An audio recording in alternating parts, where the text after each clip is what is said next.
தமிழ் மொழியின் மகுடம். உலகில் பேசப்படும் வேறு எந்த மொழியிலும் இல்லாத ஒன்று தமிழ் மொழியிடம் இருக்கிறது. அதுதான் பொருள் இலக்கணம்.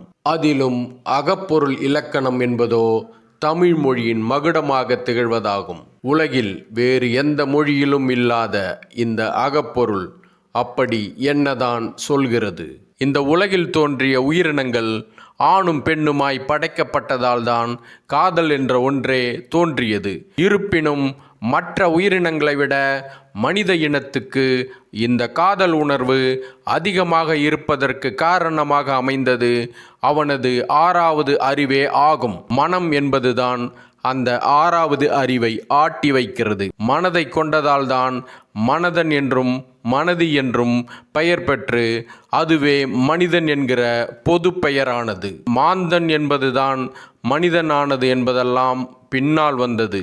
எல்லா விலங்குகளும் காதல் கொண்டாலும் கொண்ட காதலை வெளிப்படுத்தினாலும் மனிதனுக்கு மட்டும் தான் கொண்ட காதலை வெளிப்படுத்த விலங்குகளிடம் இல்லாத ஏதோ ஒரு சிறப்பியல்பு தேவைப்பட்டது. அந்த தேவையின் காரணமாக மனிதன் கண்டறிந்ததுதான் மொழி ஆகும். அந்த மொழியை கண்டறிந்த மனிதன் தமிழன்தான். அதற்கான சான்றுதான் அகப்பொருள். அகம் என்பது மனத்தின் ஒழுக்கமாகும். அதாவது மனத்தில் தோன்றும் காதலின் ஒழுக்கமாகும்.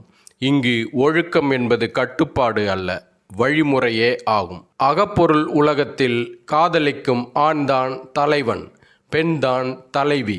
அன்பினை அடிப்படையாக கொண்ட இந்த அகவாழ்வை களவு மற்றும் கற்பு என இரண்டாக பகுத்தான் தமிழன். ஒருவர் மீது ஒருவர் அன்பு கொண்ட ஆணும் பெண்ணும் காதல் வயப்பட்டு தனியே சந்தித்து பேசி பழகுவதற்கு களவு என பெயர் வைத்தான். களவு வாழ்வு வாழ்ந்த இருவரும் திருமணம் செய்து கொண்டு தொடரும் வாழ்விற்கு கற்பு என பெயர் வைத்தான். அகப்பொருள் வாழ்வென்பது 3 பொருள்களை அடிப்படையாக கொண்டது.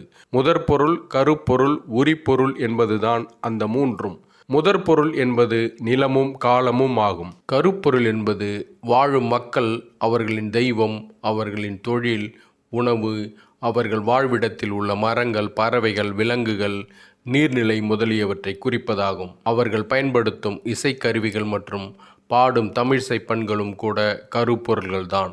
உரிப்பொருள் என்பது களவு மற்றும் கற்பு வாழ்வில் தலைவன் தலைவிக்கு இடையே நடக்கும் நிகழ்வுகளை குறிப்பது. முதல் பொருளான நிலமும் காலமும் என்பதில் நிலம் 4ஆகவும் காலம் 2ஆகவும் வகுக்கப்பட்டது.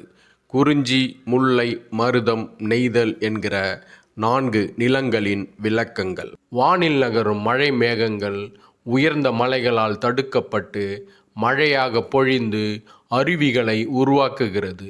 இந்த அருவிகள் நிறைந்த மலையும் மலை சார்ந்த இடமும் குறிஞ்சி நிலமாகும். அந்த அருவி நீர் ஓடையாக மலைச்சரிவுகளில் பயணிக்கும் பகுதியான காடும் காடு சார்ந்த இடமும் முல்லை நிலமாகும். அடுத்து அந்த ஓடை நீரானது சமவெளிகளில் ஆற்று நீராக பயணிக்கிறது. இந்த ஆறும் ஆறு சார்ந்தவைகளும் மருத நிலமாகிறது. இறுதியில் ஆற்று நீரானது கழிமுக பகுதியின் வழியாக கடலில் கலக்கிறது. இந்த கடற்கரையும் கடற்கரை சார்ந்த பகுதியும் நெய்தல் நிலமாகிறது. இப்படி மழைநீர் பயணிக்கும் பாதையில் உருவாக்கும் நிலங்களின் தன்மையை பொறுத்தே அதை 4ஆக வகுத்து வைத்திருக்கிறது தமிழ். ஒருவேளை ஆண்டு முழுவதும் மழை பெய்யாமல் போனால் நிலம் வறண்டு போகும். அதையே பாலை என 5ஆவது நிலமாக குறிப்பிடுகிறது தமிழ்.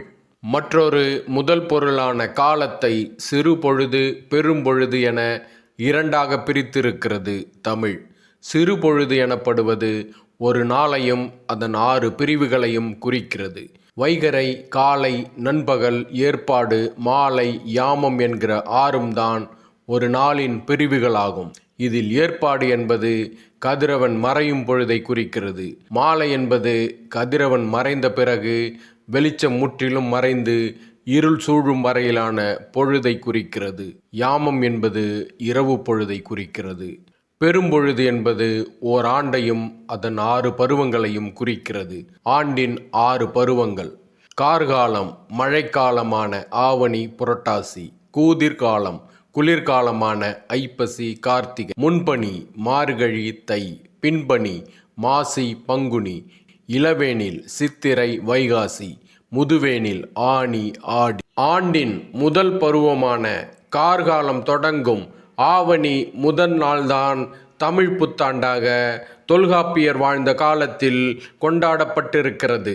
அந்த வழக்கம் எப்படி மாறிப்போனது என்பது காலத்துக்கும் தமிழுக்குமே வெளிச்சம். தலைவன் தலைவி இருவருக்கும் இடையே நடக்கும் நிகழ்வுகளை இன்பம், துன்பம், பிரிவு, காத்திருத்தல், ஊடல் என 5 நிலைகளாக வகுத்திருக்கிறது அகப்பொருள். இந்த 5க்கும் திணைப்பெயரையும் கொடுத்திருக்கிறது. தலைவனும் தலைவியும் காதல் கொண்டு களவு வாழ்வையோ கற்பு வாழ்வையோ இன்பத்துடன் நடத்துவது குறிஞ்சி திணையாகும். பொருள் தேடுவதற்காக தலைவியை தலைவன் பிரிந்து செல்லும் நிலை பாலை திணை ஆகும். தலைவன் எப்பொழுது வருவான் என தலைவி காத்திருக்கும் நிலை முல்லை திணை ஆகும். தலைவன் திரும்பி வர காலதாமதமாகும் பொழுது தலைவி கொள்கின்ற துயர நிலை மருத திணையாகும். காலம் கடந்து வரும் தலைவன் மீது தலைவி கொள்ளும் செல்ல கோப நிலை நெய்தல் திணையாகும். இந்த 5 நிலைகளும் அன்பின் மிகுதியால் நிகழ்வதால் இதனை அன்பின் 5 என போற்றுகிறது தமிழ். மனித இனத்தின் வாழ்வியல் முறையை பல்லாயிரம் ஆண்டுகளுக்கு முன்பே அழகாக வகைப்படுத்தி இதுதான் வாழ்வின் பொருள் என உணர்ந்து இதற்கு அகப்பொருள் என பெயர் வைத்தவன் தமிழன். தமிழதிகாரம் இது உலகத்தின் முதலதிகாரம். நானிலமும் தமிழ் நிலமே, முக்கடலும் தமிழ் கடலே. தமிழதிகாரம் இது உலகத்தின் முதலதிகாரம்.